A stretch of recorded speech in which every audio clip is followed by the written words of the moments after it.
Баршаңызға қайырлы күн. Бүгін сіздерге осындай қатпарлы самсаны рецептімен бөлісемін және қалай осындай қатпарлы қылып жасаудың құпиясын көрсетіп айтамын. Видеоны соңына дейін қарауға кеңес беремін. Арнаға тіркеліп, комментарийлер жазып кетіңіздер. Ал ендеше жасауға кірісейік. Ең алдымен қамырды дайындаймыз. Ол үшін ыдысымызға су, жұмыртқа және тұзымызды қосып араластырамыз. Енді қамырымызды қолға жабыспайтындай қатты қамыр болғанша ұн қосып едейміз. Самсаның қатпарлары бір-біріне жабысып қалмау үшін біздің қамырымыз жұмсақ және бос болмауы қажет. Қаттырақ үйлеуге тырысамыз.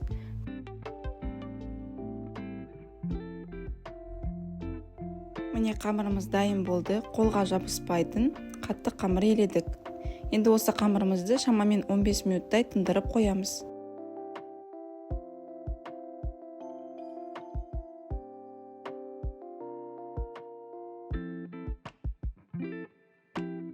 Дайын қамырды мен 4 бөлікке бөліп, домалатып дайындап қойдым.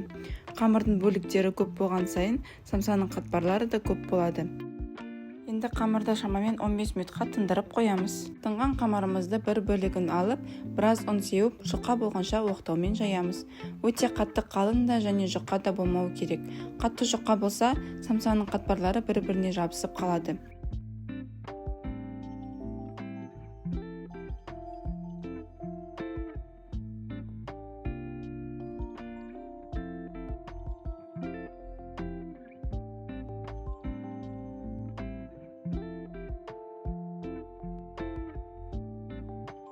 Видеода көріп тұрғандарыңыздай, қамырдың екінші жағы қатты көрініп тұрған жоқ.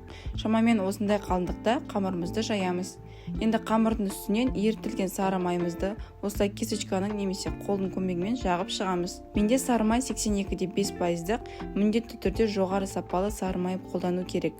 Сары майдың қатқанын күткенше екінші қамырымызды жайып дайындап қоямыз. Міне біздің сары май осылай қатады. Енді екінші дайындап қойған қамырымызды үстінен жайып, тағы да солай қайталап шығамыз. Май жағып, қатқанын күтеміз.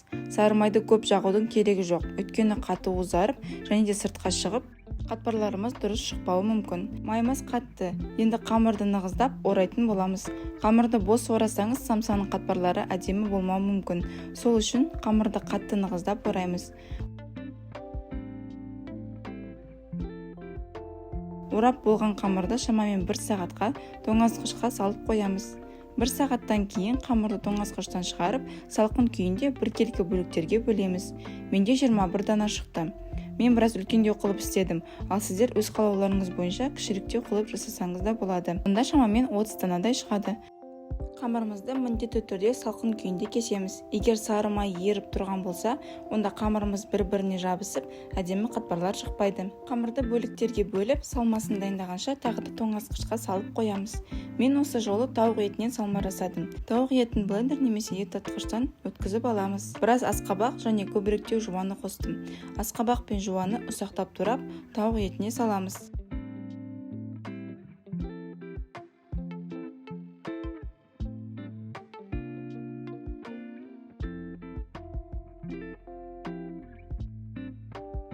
Енді дәмдеуіштер қосамыз.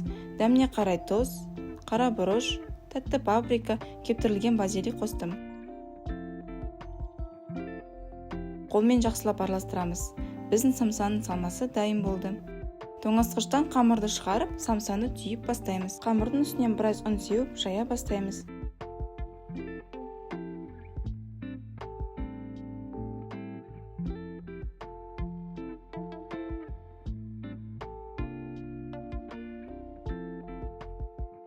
Міне осылай жайып аламыз.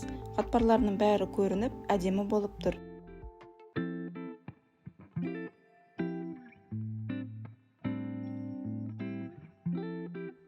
Енді үстінен алдын ала дайындалған самсаның салмасын салып, үш-бұрыш қылып түйеміз.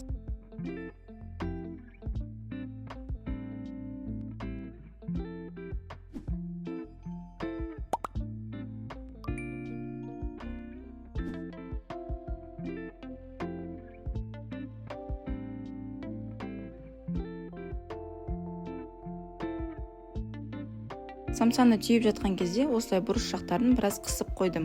Сіздерге жасалу жолын тағы да бір рет көрсетейін.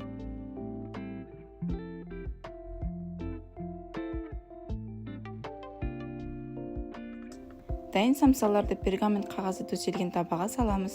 Жұмыртқаның сарысына біраз сүт қосып, араластырамыз. Самсаның бетіне жағып шығамыз.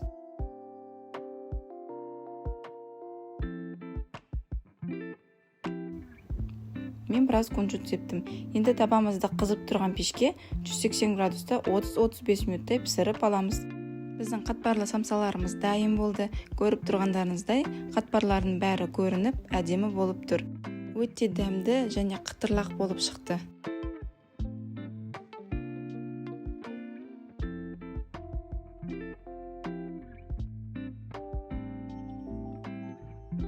Міндетті түрде осы рецепт бойынша жасап көріңіздер, сіздерге ұнайды деп ойлаймын. Астарыңыз дәмді болсын. Сіздермен бірге болған Дилара.